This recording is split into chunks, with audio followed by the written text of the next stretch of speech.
আকাশ থেকে ধেয়ে আসছে টনকে টন ওজনের বিশাল সব ইস্পাত খণ্ড। কয়েকতলা উঁচু থেকে সজোরে এটি আছড়ে ফেলা হচ্ছে মাটির বুকে। প্রতিটি আঘাতেই থরথর করে কেঁপে উঠছে আশপাশের এলাকা।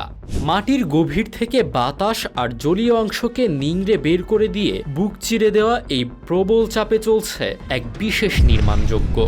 এর মূল উদ্দেশ্য ধ্বংস নয়, বরং মাটির ভেতরের ফাঁপা অংশগুলোকে পিষে দিয়ে ভূখণ্ডকে ভালোভাবে জমাটবদ্ধ করে তোলা। নির্মাণ কৌশলের এই বিশেষ শক্তির নাম ডাইনামিক কম্প্যাকশন। বিশাল ক্রুলার ক্রেনের সাহায্যে এই ভারী ব্লকগুলো ফেলা হয়। মাটির কত গভীর স্তর পর্যন্ত শক্ত হবে তা নির্ভর করে ব্যবহৃত ব্লকের ওজন আর পতনের উচ্চতার ওপর।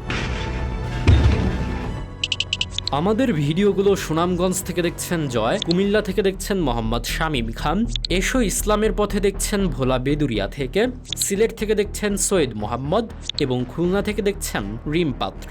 আপনি কোথা থেকে দেখছেন তা জানিয়ে দিন কমেন্ট বক্সে। এই বৈজ্ঞানিক হিসাবটি নিশ্চিত করে আলগা বালি বা নুড়ি পাথরযুক্ত ভূমি ঠিক কতটুকু ভার সইতে পারবে। প্রথাগত পাইলিংয়ের চেয়ে কয়েক গুণ সাশ্রয়ী এই কৌশলে তৈরি হচ্ছে বিমানবন্দরের রানওয়ে থেকে শুরু করে বিশাল সব বিদ্যুৎ কেন্দ্র। বাংলাদেশের মেগা প্রজেক্টগুলোতেও এখন এই প্রচণ্ড চাপের মাধ্যমেই রচিত হচ্ছে আগামীর অভেদ্য ও টেকসই ভিত্তি।